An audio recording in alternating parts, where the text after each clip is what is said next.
चलिए तो शुरुआत करते हैं और बजिंग स्टॉक्स में सबसे पहले लेकर के आते हैं। जैसा कि हमने आपको बताया कि आज आईटी कंपनियों के रिजल्ट्स आए हुए थे, तो वहाँ पर काफ़ी एक्शन देखने को मिल रहा है। सबसे पहले विप्रो लेकर के आइए। और विप्रो में हम देख रहे हैं कि आज काफ़ी एक्शन देखने को मिला। शुरू में तो शुरुआती कारोबार में तो काफ़ी तेज़ी देखने को मिल रही थी। यहाँ पर कंपनी के जो नतीजे रहे तीसरी तिमाही के मुकाबले जो है, आपको बता दें आय में गिरावट देखने को मिली है। पिछली तिमाही के मुकाबले 1.09% गिर करके 22,150 करोड़ रुपए के आसपास कंपनी की आय रही है। मुनाफा अगर हम देखें विप्रो का, तो ये पिछली तिमाही के मुकाबले 1.8% बढ़ा है सिक्वेंशियल बेसिस पे। लेकिन अगर हम वाई ओ वाई कंपेरिजन करेंगे पिछले साल के मुकाबले, तो उसमें भी गिरावट देखने को मिली है। का तीसरी तिमाही में कंपनी को करीब 90 करोड़ डॉलर के नए ऑर्डर मिले हैं, जो कि पिछले साल की तुलना में कम है। लेकिन फिर भी आज हम देखें कि जो उम्मीदें थी बाजार की, उससे ये बेहतर नतीजे दिखाई दिए। इस वजह से आज हमने शुरुआती कारोबारी सत्र में तो एक समय हमने देखा 8-9% से ज़्यादा की तेज़ी विप्रो के शेयर में देखने को मिल रही थी। लेकिन अभी भी शेयर में 6-7% की मजबूती जो है वो बनी हुई है। सर, इसके अलावा एच टेक के भी नतीजे आए थे और इसी संदर्भ में रहे हैं, इसी के इर्द गिर्द रहे हैं। बहुत बढ़त नहीं रही है लेकिन उम्मीद से बेहतर रहे हैं। विप्रो, एच टेक, इन्फोसिस, इन सब पे जो है आपकी राय जानना चाहेंगे। खासतौर से जो दिग्गज आईटी कंपनियां हैं, क्या अभी अवॉइड करें, क्योंकि एकदम से मोमेंटम बनता हुआ दिखाई दिया है। देखिए, विप्रो पे तो मैंने पहले भी कहा है कि 410 के आसपास आता है तो पूरी तरह से एग्जिट हो जाइए, और इसने तो काउंटर जो 510 के आसपास आता है तो पूरी तरह से एग्जिट हो जाइए। इस समय भी इसमें 529 का हाई बना है, यहाँ पर बाय करने लायक नहीं है। वापस से 450 और 440 के रेट दिखाई देंगे। इनफैक्ट थोड़ा लंबा देखते हैं तो 400 रुपए तक वापस आ सकता है। तो ये काउंटर तो बिल्कुल नहीं। टीसीएस की बात जरूर कर ले, टीसीएस उसके कंपैरिजन में स्ट्रांग है और 4,000 तक के एक बार लेवल दिखा सकता है। उन लेवल्स पर आता है तो प्रॉफिट बुक इसमें भी कर लीजिएगा। अब आ जाते हैं कि इसी में आपने पूछा था मुझसे, मैं एससीएल टेक की बात कर लेता हूँ। एससीएल टेक देखिए, इसके कंपैरिजन में थोड़ा ज्यादा स्ट्रांग दिखाई देता है। 1670 और 1700 के लेवल इसमें आ सकते हैं, तो इन तीनों काउंटर में ये ज्यादा अच्छा है। और जो सबसे पुअर है वो दो ही हैं, इन्फोसिस और आपके विप्रो। इन्फोसिस फिलहाल रिजल्ट की वजह से भी बढ़ा है, लेकिन मुझे लगता है 1680 के आसपास आता है तो प्रॉफिट बुक कर लीजिए। अभी 1647 चल रहा है और यहां पर थोड़ी दूरी बना कर रखिए। तो ये फिलहाल राय निकल करके आती हुई। इस बीच जो है अगली कंपनी लेकर के आते हैं जिस पर हमने कार्यक्रम की शुरुआत में ही बातचीत की थी, और वो थी रेलवे शेयरों के बारे में। और ये आईआरएफसी को लेकर के कुछ एक अपडेट्स आई हैं, उस पर ज़रा डिस्कशन कर लेते हैं। यहाँ पर टेक्निकल चार्ट्स पर जो है वो शेयर के अंदर ब्रेकआउट जो है देखने की मिल रहा है। बहुत सारे जो टेक्निकल एनालिस्ट हैं उनकी अब निगाह में शेयर है। डेली चार्ट्स पर शेयर में मजबूत बुलिश कैंडलस्टिक पैटर्न बनता हुआ दिखाई दे रहा है। और आपको बता दें कि पिछले एक महीने के अंदर शेयर ने 35% और 6 महीने के अंदर 293% का रिटर्न मिला है। यही शेयर ऐसे होते हैं जो कि जिनको कि मल्टी बैगर कहा जाता है। वाकई में 6 महीने के अंदर इस तरह का रिटर्न। सोमवार को भी अगर आज के कारोबारी सत्र की बात करें तो शानदार मोमेंटम बना हुआ है। और अभी रवि जी ने बताया भी आपको कि यहाँ पर जो है वो 150 तक के लक्ष्य देख रहे हैं। सर, एक बार फिर से अपनी बात को दोहरा दीजिए, क्योंकि इस पूरे पोर्शन को जो है हम अलग से भी बजिंग स्टॉक्स को ऑन एयर करते हैं। जी देखिए, इस समय रेलवे काउंटर के लिए स्पेशली, जैसे मैंने आईआरएफसी का के बात कर ले तो मुझे लगता है कि आईआरएफसी 150 रुपए तक जाता हुआ नजर आएगा। आरबीएनएल की बात करें तो वो यहाँ पे 250 रुपए तक जाता हुआ नजर आएगा। दो काउंटर और मुझे यहाँ पर अग्रेसिव तरीके से अच्छे लग रहे हैं। एक है टैक्स इंफ्रा और दूसरा है टैक्स रेल। ये दोनों काउंटर अभी फिलहाल 1 फरवरी तक तो बहुत ज्यादा गिरावट के संकेत नहीं दिखाएंगे, बढ़त की तरफ बढ़ सकते हैं। तो इन चारों पे आप अपनी पोजीशंस को कंटिन्यू रखें, फ्रेश बाय भी कर सकते हैं और टारगेट यहां से 20% ऊपर के लगा सकते हैं। जी। सर, अभी थोड़ी देर पहले एक प्रश्न आया था उसमें इरडा के ऊपर। और इरडा चूंकि हमने काफ़ी डिटेल में इसको आईपीओ के समय से ही हम लोग कवरेज कर रहे हैं इसकी। आज इसमें अभी जो है थोड़ी देर पहले हमने देखा 10% का अपर सर्किट लगता हुआ। क्या आपको लगता है ये जो गिरावट थी उसकी वजह से ज़रूरत से ज़्यादा बाइंग देखने को मिल रही है, या फिर जो सवाल आने लगे एकदम से काफ़ी ज़्यादा? अभी मैं देख रहा था काफ़ी सारे सवाल इरडा पे फिर से आ गए। तो अगर आप एक छोटी सी टिप्पणी और कर दें, इस पर रिपीट कर दें तो।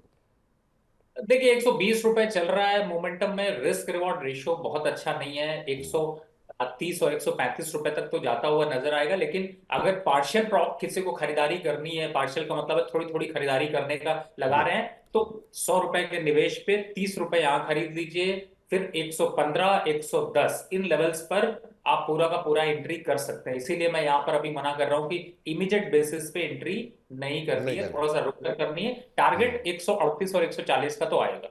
ठीक। ये फिलहाल राय है कि अभी बहुत एकदम भागम भाग में मत पड़िए, थोड़ा सा नीचे आ जाए फिर एंट्री लीजिए। अगली कंपनी लेकर के आइए जरा, यहाँ पर देखते हैं। यहाँ पर जैसा कि हमने शुरू में बताया कि आज फार्मा कंपनियों के अंदर काफ़ी एक्शन देखने को मिल रहा है। बहुत सारी कंपनियों को यूएसएफडीए से मंजूरी मिली है। ल्यूपिन को भी यही हुआ है कि ल्यूपिन की एक दवा को अमेरिका में बेचने की मंजूरी मिल गई है, यूएसएफडीए की मंजूरी। और ये जो दवा है ये है प्रोप्रानोलोल हाइड्रोक्लोराइड कैप्सूल को ये मंजूरी दी गई है। और ये खासतौर से जो हाइपरटेंशन आजकल देखने को मिल रहा है या फिर माइग्रेन का जो दर्द होता है उसके इलाज में जो है ये कंपनी जो ये दवा जो है वो काम आएगी। और इस यूएसएफडीए की मंजूरी के चलते हम देख रहे थे कि आज करीब 1% के आसपास की तेज़ी देखने को मिल रही थी ल्यूपिन के शेयर में, अभी भी 1.25% ऊपर है।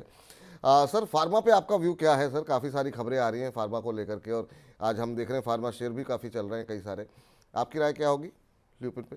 देखिए फार्मा में इसमें कोई डाउट नहीं है कि इस समय एक अपवर्ड ट्रेंड चल रहा है। और मैं दिग्गज स्टॉक्स की बात कर लूँ तो सिप्ला, ल्यूपिन, डॉक्टर रेड्डी और ओवरऑल ग्लेनमार्क, औरो फार्मा, ये चार ऐसे काउंटर है जिनमें अप ट्रेंड यहाँ पर अभी चालू है और यहाँ से भी 8 से 10% की रैली दिखाई दे सकती। तो आप इन स्टॉक्स में बिल्कुल कंटिन्यूटी रखें और फ्रेश बाय के हिसाब से अगर देखते हैं तो भी थोड़ा बहुत पोजीशन यहाँ पर ऐड की जा सकती है। ठीक, चलिए अब एक और शेयर को लेकर के आते हैं जहां पर कि हम देख रहे हैं कि थोड़ा हलचल देखने को मिल रही है, और वो देखने को मिल रही है जस्ट डायल के अंदर। जस्ट डायल पे भी आज खबर थी और Q3 के कुछ अपडेट्स वहां पर आते हुए दिखाई दिए थे, और उसके चलते जो है हम देख रहे हैं जस्ट डायल में मोमेंटम बना हुआ है। जरा स्क्रीन पर लेकर के आइए खबर। और आपको बता दें कि कंपनी के नतीजे आए हैं और नतीजा जो है अच्छे रहे हैं। कंपनी का मुनाफा 22% बढ़ा है और ये बढ़ के रहा है 92 करोड़ रुपए। कंपनी की आय पे नजर डालें, ये करीब करीब 20%, 19.7% की बढ़ोतरी देखने को मिली है और ये बढ़कर के 265 करोड़ रुपए रहा है। और वहीं कंपनी के जो एबिटा मार्जिन पे अगर हम देखें तो इसमें जो है 1054 बेसिस पॉइंट की बढ़ोतरी देखने को मिली है।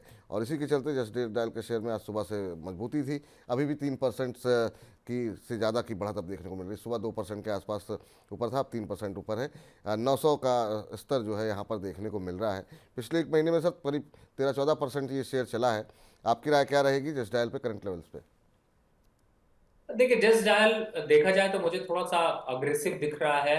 और लेकिन ये है कि 950 का लेवल ये क्रॉस नहीं कर पाएगा। 900 के आसपास जो है वो चल रहा है। और रिसेंट डेज में देखें तो 820 रुपए से स्टॉक चलना शुरू हुआ है। तो मुझे लगता है कि जिन इन्वेस्टर के पास है उनको यहाँ पर अब धीरे धीरे करके प्रॉफिट बुक कर लेना चाहिए। पॉजिटिव न्यूज आई है उसका फायदा उठाना चाहिए, लेकिन एक्यूमुलेट करना है, बाय करना है तो 850 और 820 के रेंज में आता है तो फिर धीरे धीरे बाय कर सकते हैं। लेकिन अभी बाय करने की राय नहीं, सिर्फ मुनाफा वसूली की राय है। मुनाफा वसूली की राय है, खरीदने की सलाह नहीं दी जा रही अभी आपको। चलिए एमएस फाइनेंशियल को लेकर के आइए जरा, यहाँ देखते हैं कि क्या कुछ खबरें निकल करके आई हैं। यहाँ पे खबर ये है एमएस फाइनेंशियल पे कि कंपनी ने पहली बार कंपनी का जो एयूएम है वो 10,000 करोड़ रुपए के पार हो गया है। और आपको बता दें कि कंपनी की जो मैनेजमेंट है उनकी तरफ से स्टेटमेंट, जो सीईओ साहब हैं उनकी तरफ से टिप्पणी आई है कि कंपनी की ये योजना है कि हर साल दर साल जो है 20 से 25% के सीएजीआर की ग्रोथ जो है वो आने वाले समय में वो मेंटेन करेंगे। एमएसएमई और एसएमई क्षेत्र से इनको काफ़ी सपोर्ट मिल रहा है और यहाँ पर 50% से ज़्यादा योगदान एमएसएमई और एसएमई क्षेत्र के से आता हुआ दिखाई दे रहा है। आज सुबह 9% के आसपास की मजबूती यहाँ पर एमएस फाइनेंशियल सर्विसेज के शेयर में देखने को मिल रही थी, और अब भी ऊपरी स्तरों से थोड़ा हल्का होने के बावजूद 8-8.25% ऊपर यहाँ पर कामकाज करता हुआ ये कंपनी दिखाई दे रही है। सर बड़ा अपडेट है, 10,000 करोड़ के पार कंपनी की एयूएम पहुंची है। क्या करना चाहिए? क्या अभी ये जो सुस्ती देखने को मिल रही थी शेयर में बीच में, क्या ये सुस्ती पार होगी? देखिए इस समय तो विपुल जी मुझे ऐसा लगता है कि स्मॉल फाइनेंस कंपनीज का भविष्य जो है वो काफी अग्रेसिव है। और ओवरऑल अगर मैं देखता हूँ तो मुझे मैक्स फाइनेंशियल भी अच्छा लग रहा है, लेकिन इसके साथ में पूरी फाइनेंस इंडस्ट्री में अगर देखते हैं तो मुझे लगता है कि काफी अग्रेशन है। तो यहाँ पर अगर तेजी की पहले से स्टॉक की बात कर रहे हैं तो मुझे लगता है कि बिल्कुल सही है। 1250 तक के लेवल आपको आते हुए नजर आ सकते हैं, तो तेजी का दौर अभी जारी रहेगा। चलिए तेजी का दौर अभी जारी रहेगा। सफ़ीक अंसारी साहब कह रहे हैं बल्ले बल्ले विपुल सर, बल्ले बल्ले रवि सर, बहुत शानदार। तो चलिए इन लोगों की टिप्पणियाँ आती रह रही हैं। हुडको पे जरा नज़र डालते हैं क्या हो रहा है वहाँ पर, क्या खबरें हैं। तो हुडको जरा स्क्रीन पर लेकर के आइए। हुडको पे खबर ये है कि कंपनी जो है अब रकम जुटाने के लिए जापान जाना चाह रही है और जापान के बाज़ार से ईसीबी के ज़रिए रकम जुटाने की कंपनी की योजना है। कारण क्या है जापान जाने का? क्योंकि वहाँ पर जो ब्याज दरें, जिस ब्याज पे इनको पैसा मिलेगा वो होगा 6.5 से 7% की ब्याज दर पर, और अभी जो कंपनी कर्ज उठा रही है वो उठा रही है 7.5%। तो यानी कि करीब करीब 1% के आसपास का कंपनी को कर्ज लागत जो है वो घट जाएगी अगर जापान से कंपनी रकम जुटाती है तो। और कंपनी की अग्रेसिव योजना भी है। कंपनी FY26 तक लोन बुक जो कंपनी की है उसे 80,000 करोड़ से बढ़ा करके 1.5 लाख करोड़ यानी कि ऑलमोस्ट डबल करने की कंपनी की योजना है। और हुडको के शेयर में अगर हम देखें तो मजबूती जो है अच्छी खासी देखने को मिल रही है। सुबह अगर हम देखें तो 6% के आसपास की तेज़ी थी और अभी जो भाव देखने को मिल रहा है वो 5.5% ऊपर है। बीच बीच में काफ़ी खबरें रही हैं यहाँ पर और उसके चलते यहाँ पर काफ़ी मोमेंटम अच्छा रहा है। एक महीने में शेयर ने 20% से ज़्यादा का रिटर्न दिया है। पिछले 6 महीने में 125% का रिटर्न दिया है। सर काफ़ी अग्रेसिवली बढ़ रहा है शेयर ये। अभी भी एंट्री की जा सकती है या ये प्रॉफिट बुक करने का टाइम है? देखिए अभी फिलहाल तो बिल्कुल सरप्राइज किया है हुडको ने, और मुझे लगता है कि अभी थोड़ा सा और चलने देना चाहिए। 8 से 10% का रैली यहाँ से और बन सकता है, तो वेट एंड वॉच की पॉलिसी रखें, जल्दबाजी ना करें। पॉजिटिव न्यूज है, पॉजिटिव न्यूज की वजह से उसका इम्पैक्ट के लिए वेट करना चाहिए। इम्पैक्ट के लिए वेट करना चाहिए, अगर आपके पास है तो बने एंट्री कर सकते हैं क्या सर? थोड़ा सा वेट करना चाहिए। अगर यहाँ से 2% का करेक्शन मिल जाए तो ज्यादा अच्छा होगा। न्यूज की वजह से थोड़ा जल्दी भाग गया है, इसलिए थोड़ा सा वेट कर ले 2 दिन, और शायद मेरे ख्याल से 1 हफ्ते के अंदर फिर से बाइंग लेवल में देता हुआ नजर आए। ठीक। तो चलिए फिलहाल बजिंग स्टॉक्स को यहीं पर समाप्त करते हैं।